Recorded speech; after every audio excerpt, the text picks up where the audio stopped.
That as the warrant taken for your arrest for murder of Donovan Thomas by Detective Thorpe. While they're looking for that, Mr. Copeland, Jeffrey Williams wasn't charged with murder of Donovan Thomas, right? I don't know.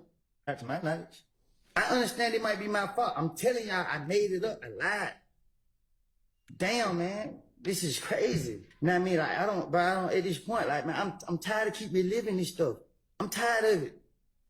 Yo, did the state's key witness just expose more of the prosecution's dirty tactics? And did the defense actually catch a major break today with the juror by stealing the state's key witness? Man. If you're new, make sure y'all hit that notification bell, that like, share, comment, and subscribe. Grab a seat. We finna dig deep. What's up, YouTube family? Welcome to the channel. I'm your host, Jay. And man, if you're new, y'all make sure y'all hit that subscribe button so you'll get the drops whenever we drop.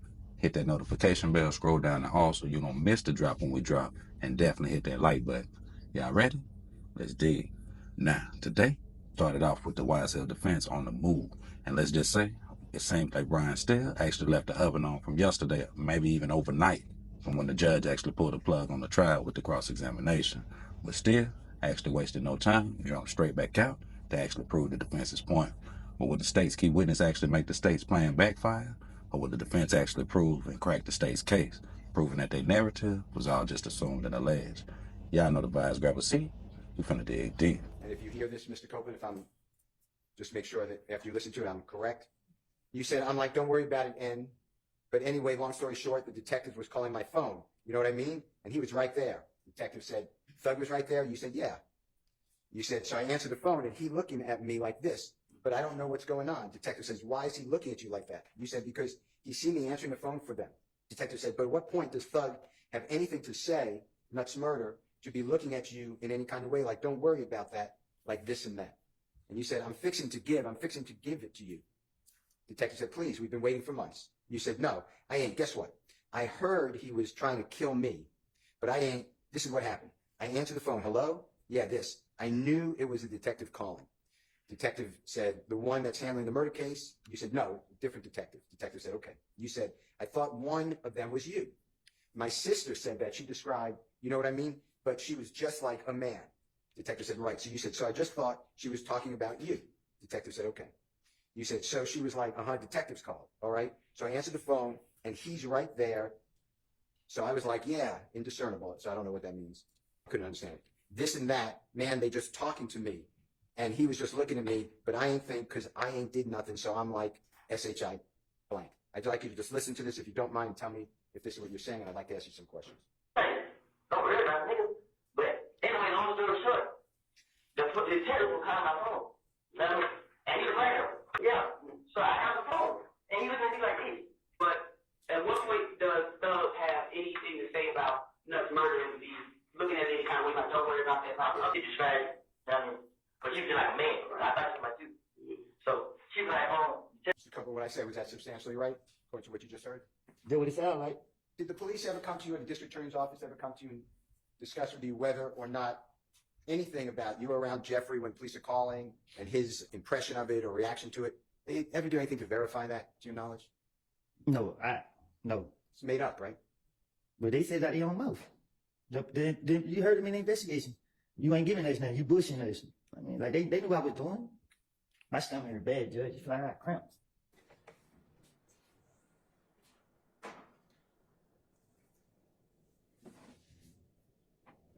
Can I ask you a question? Okay. This is JW241E as in Aaron, states exhibit as in Elisa. This is January 11th, 2015. This is 4:13:31 a.m. to 4:13:59 a.m. And specifically, this is you telling Detective Thorpe that that you wanted to retaliate after the shooting of Donovan Thomas. People were shooting your family's homes. You want to retaliate, and Jeffrey telling you, don't do that, let 12 handle. Okay, just listen, okay? Were you able to hear that, Mr. Copeland? Yeah, I heard. And is it fair to say that you told Detective Thorpe about 7-8 hours after the shooting of Donovan Thomas that Jeffrey's reaction to all this is let 12 handle? Say it again? Okay. Jeffrey's reaction? Now, you know the interesting thing with Woody is that you can't tell if Woody's actually telling the truth or actually lying. But at the same time, if you got two detectives like this that are actually playing you, would you tell them the truth or keep lying? Let's dig. Who is 12? Who is 12? Yeah. Shit, they know the police. So let's stop it right there. Make that make sense. Now the mob, not the alleged YSL gang, saying let 12 handle it. Make that make sense. So where's the furtherance of the conspiracy? Where's the RICO? The furtherance of the gang?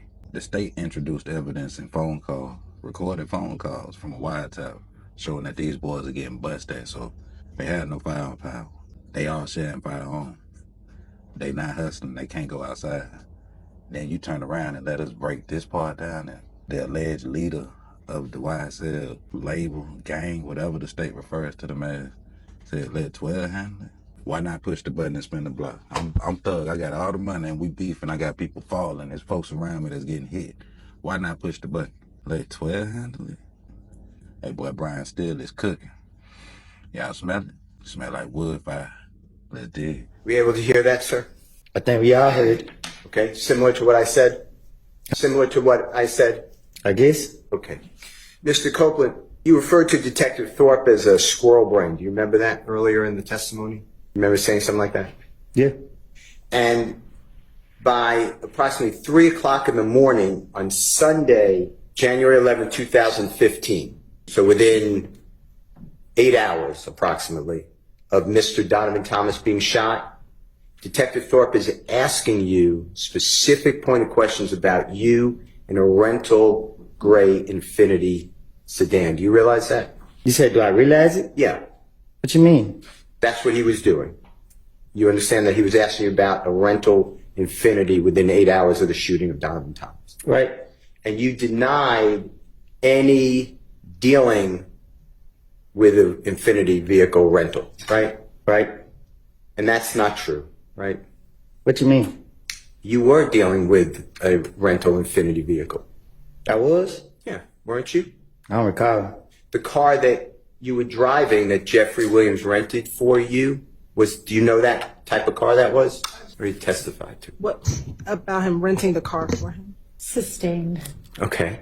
The car you were driving that you announced that you gave to Threat or Mr. Turner, do you know what type of car, rental car that was? Nope. Okay. Okay. Now, the way that Steele is actually attacking Woody and handling this actual cross-examination is definitely iconic. As you see, he's definitely moving strategically, letting the actual jurors know that, hey, these experts that the state actually introduced, these detectives, former detectives, current detectives, whatever they are, when they put them in front of y'all and they said that they were fully investigating, he just debunked that whole scenario, every synopsis that they came up with. Why? Because the detectives do just like the state. Seems like it's a pattern. We use the witnesses enough. Once we finish with them, discard of them, regardless of what happens. Same thing that happened with Woody. Woody giving up all this information, only to find out that, hey, I can't get out. I'm stuck. I got a hold in this place, a hold in this place, a hold from the U.S. Marshals. Only for the detective to say, what? Well, hey, I can't get you out. There's nothing that we can do, but I'm going to still need more information. Where they do that at? Man, Steele is cooking. And the state's case is actually crumbling right here in our face. So quick question. Is Woody either a master manipulator where he actually done tricked the entire state, the detectives, and the DA? Or is the state's case actually falling apart right here in front of our face? Let's dig. The police, and now it's a little early. It's 10:01:46 a.m. to 10:01:59 a.m. And you said something to the effect of, I hate jail, man. And I'm just saying darn, but it says another word. I let an N get me sent away for man, them N's trying to kill me and my child, bruh, I ain't. And then he talking about killing me, bruh. Listen, I'm a tell you anything. Okay? If you could just listen to this for us. You know what they did to me? Tell us. After January 10th, people started shooting at me and my family. February, I went to jail for trying to protect me and my baby and my girl at the time. They put me in Rice Street on some stuff called medical flow. It's somewhere hid in the jail. It stink. It's crazy people in there talking, yelling through the door, putting feces all on the window and on the wall. They locked me in the room. It's one door right here, it's one door right here, and it's another door back here, and it's another door back here. I'm behind this door. I don't see nobody, I don't talk to nobody. I'm by myself. I'm at the verge of losing my mind. People trying to shoot at me while they got me locked in this room. I can't talk to nobody. I can't see nobody. I'm locked in this room. They held me in that room for 3 weeks. I got out of jail. I had a court date for another county where I never even been to for some charges I never even did. I don't steal out of stores. I went down to that courthouse and tried to get it situated. Went in the wrong courtroom, told the deputy, hey, my name is such, such, such. I missed court. I'm here to fix it. He said, oh, I gave him my name, told him what happened. He said, oh, you got a warrant. And he locked me up. They put me right back in jail. I stayed in jail a whole month. I had to use the money for selling my four-wheeler to pay an attorney to come represent me. I got the lawyer to come represent me. That lawyer, he got me a bond.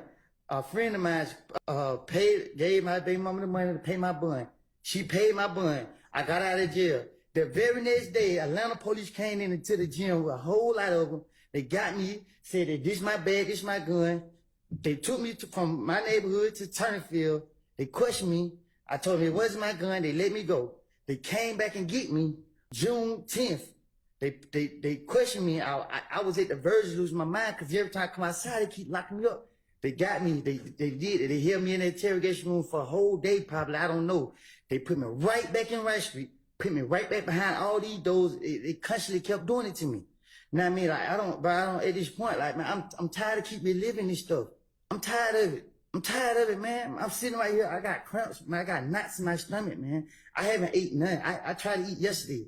I haven't ate today. Y'all sitting up here. I asked for a break. I asked, I'm in pain right now. I understand it might be my fault. I'm telling y'all, I made it up. I lied. Damn, man. This is crazy. I'm telling y'all, my stomach hurting, man. Well, with the honorable court's order, we're going to be leaving in a little bit of time. Can you try to just listen to the JW240EE that I just said? Do you recognize that as the warrant taken for your arrest for murder of Donovan Thomas by Detective Thorpe on October 20th, 2015? Yes? Wait, Do you recognize that? it's a warrant paper. For you. True? I see my name on it. Okay. And that's Detective Thorpe? Swore it out, right? Do you see that? You gotta show me. May I approach your honor? You may. Remember being served by a United States Marshal these warrants while in Lovejoy? No, my attorney told me. Okay. And you were charged with what crimes? He just said murder. All right. For Donovan Thomas, right? That's what he said. Okay. So after Detective Thorpe, you knew that he worked with Detective Gaither, right? What you mean? They were co-workers. They interviewed you together. You knew that he worked with Detective Dennis, right? Right, You knew he worked with federal ATF agent Cunningham, right? right. And he took out a warrant for you for murder of Donovan Thomas just 4 months after you gave the last interrogation that we had, June 10th, 2015, right? Right. Mr. Copeland, eventually you went to federal custody and you did a guilty plea for 922G, which, forget it, for possession of a firearm by a convicted felon. Is that true? Right. You remember going before the Honorable Judge Totenberg? Right. And she gave you the maximum sentence for that, 60 Right. months. And you served 51 out of the 60 months. Is that fair to say? Right. Okay. I want to show you some of your prior convictions and tell me if you recognize them, okay? I'll be right back. You're on there for a second. You may. Jeffrey Williams wasn't charged with murder of Donovan Thomas, right? I don't know. Not to my knowledge. Even in this indictment, Jeffrey Williams not charged with murder of Donovan Thomas. Do you realize that? If you don't know, just say it. I don't know. Objection, Your Honor. Improper speculation. It's the indictment on trial. Well, it really doesn't matter whether he knows it or not. That's your next question. Just waiting on the certified copies. So let's dig deep for a minute. Big question. Is Woody actually a victim of a broken system? Or is he just that good of a manipulator and a liar? Now here's the reason I asked that question. And with all the evidence with this actual YSL Rico trial and the interrogation, the videos, the wiretaps, if this evidence is deemed to be untrue by Woody, and the jury seems it to be not believable, ask yourself this. At that point of the trial, is the case evidence actually all built off manipulation and coerced testimonies or evidence? And is this a perfect opportunity for the defense to actually continue cracking the state's theory? Because right now, it looks like the defense is actually 6-0. They've literally debunked everything that's still, since he started talking, they've debunked every piece of evidence that the state has introduced. So why is it that the state is still going off of what they believe and what they think, what they assume? I thought they had concrete evidence. And again, I ask, where's the furtherance and where's Rico? Let's dig. Jeffrey supposedly wanted to have you killed, okay? Have who killed? Remember that? Have who killed? You. Me? Yeah, that's what you told the police. I'm going to read it, and then you tell me. Well, I'm going to say what I think it said, but you correct us. You said, it ain't none of that. It ain't. This is what only thing, when the police call, bruh, he's seen me talking to them, and he just feel as I ain't supposed to say nothing. You know what I mean? He just want me to just let y'all put one on me for murder. You know what I mean? That's what he want. Detective said, and Sam called and not saying nothing. And you said that's what he wanted. That's what I feel like deep inside my heart. Like I ain't even told my brother. I ain't tell nobody that this N is trying to have me killed. I ain't tell my baby mama, you know what I mean? Detective said, right. You said, it was a feeling like when Nut first died and everybody was coming, screaming my name, seeing how nervous and scared I was. If you could listen to it, if you don't mind. It ain't none of it. It ain't getting all that he did. When the police come up, he seen me talking to him. He told my brother. And then I'd like to play for you Jeffrey Williams 240 dub as in wonderful. It states exhibit number 378YE as in Aaron. It's at 10:58:50 a.m. to 10:59:09 a.m. So it's right after where we stopped. So it's really a continuation. And I'd like you to listen to this and focus on your statement that, you know what I mean? I got scared to be around him, the truth be told, I got scared. I told my baby mama, like you can call her now, man, we gotta go, man. I think that thug, like that night they shot at us, when I was telling you all that story, in my heart, I was like, darned, it says another word, that thug trying to get me killed, you know what I mean? Did you hear that, Mr. Copeland? Yeah, I heard it. So in those two back-to-back recordings that we heard, the JW240U and the JW240W, on the first one you said to the police that you ain't telling nobody that this N's trying to have me killed. I ain't tell my baby mama. And then in the second one, the JW240W, you said, truth be told, I got scared. I told my baby mama. Did the police ever ask you about that and push back and say, how do you say that? I did say what? Yeah, that you didn't tell your child's mother, and you did tell your child's mother. Did they ever do anything like that? I think they just try to make me feel comfortable. Like they talk to me to try to make me feel comfortable to open up to them. So we got to stop it right there. Let me ask you this. Now, either Woody is just too smart to be smart, or he's too smart to be dumb. And here's why I say this. At what point did Woody not realize that he was just being manipulated and used by the actual state? Was it when the detectives told him that they can't get him out, but we still need more information?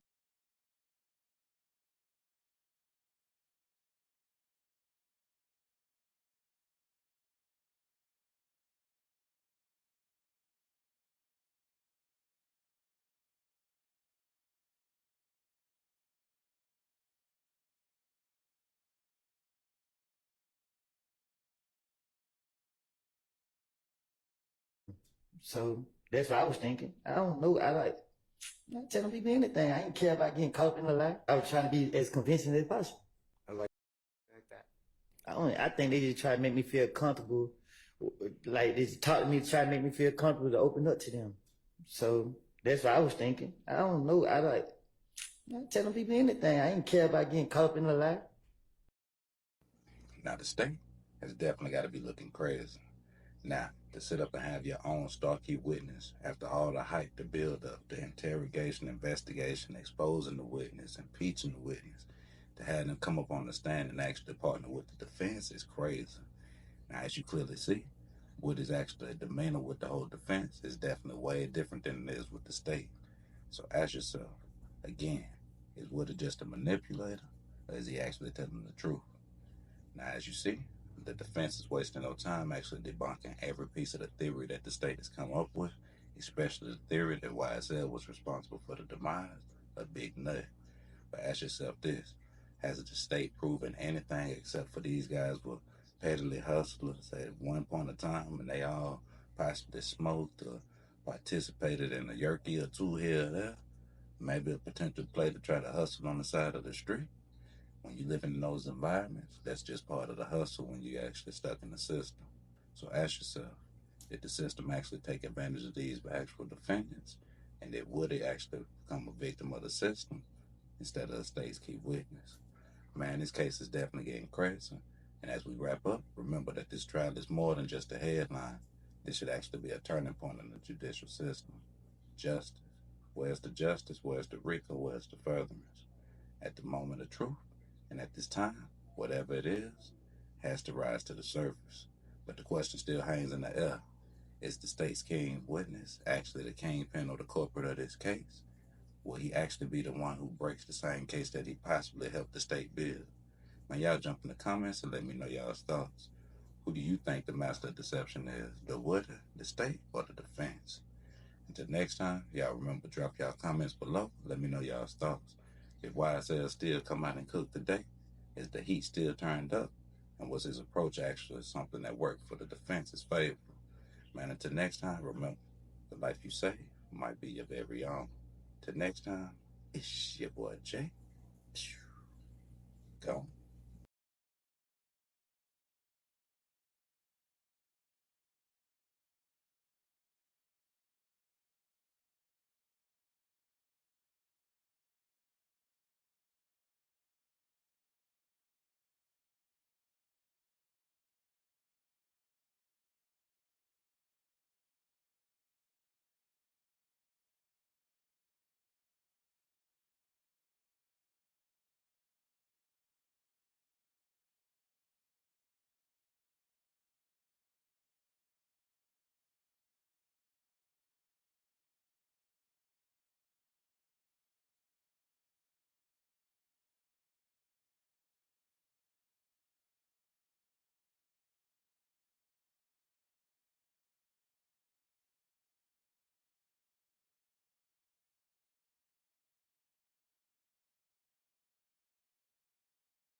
Was it when they locked him up?